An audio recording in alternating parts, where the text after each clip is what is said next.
So let's get to our Christiane Cordero now for this story. Getting more than 100,000 searches right now. That's President Trump's high-stakes summit in China. He's due to meet with President Xi Jinping to talk about a lot of different issues right now. All right, Christiane, good to see you. So let's get down to the basics here. People want to know why the president is there in China. An opportunity for business deals between the two largest economies in the world, Gio, is the simple way to put it. Look, there's a lot of anticipation going into this summit between President Trump and Chinese President Xi Jinping, but the stakes themselves seem to be what's really kind of catching a lot of people's attention, because even though there is some promise in a potential, additional partnerships between the U.S. and China, financial business partnerships, also weighing on this trip is the war with Iran. And so a lot more attention has kind of been flooded into it in that sphere, which we'll see how that unfolds. So how was he welcomed there?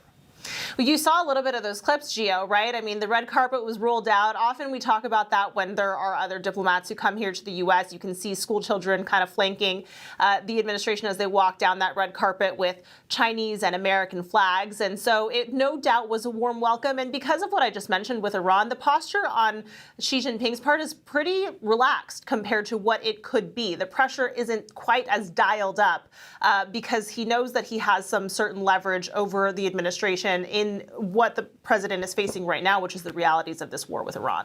And there are searches right now, Christiane, about the investments that Trump is going to discuss. What do we know about that? Yeah, we heard from the White House saying that there are really three main sectors that they're focusing on in potential partnerships, investments, however you want to frame it. One is energy, one is aerospace, and one is agriculture. What we actually expect out of this is to be seen, is kind of the short way to put it. It's all speculation at this point, whether it's something like a major announcement related to farmers and food supply, or China buying Boeing planes, for example. But there are some leaders who have traveled with the president, Gio, that have some vested interest in seeing something get across the finish line. Actually, that's actually one of the top searches, like who was there traveling with him. And we're learning it's a lot of American CEOs, right? And specifically a lot of tech CEOs. I mean, there's like a dozen CEOs who went with the president, but we're talking really big companies like Apple's CEO, Tim Cook, Elon Musk, who we know leads X and SpaceX, and Tesla, among others. And NVIDIA is really the one that has caught a lot of people's attention recently. And there's a few reasons behind that. One is they're the biggest and most profitable chip manufacturer in the world, but they can't right now fully sell to China the way they want to. So they've actually lobbied to the administration to open some of those pathways up for them.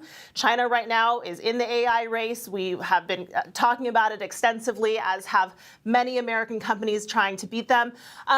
But what's interesting is it would benefit NVIDIA and therefore an American, company to get into the Chinese market. But there's also some pause because China is so advanced in their technology that perhaps this would help them along in that space. And we will cover every second of this right here on ABC News Live.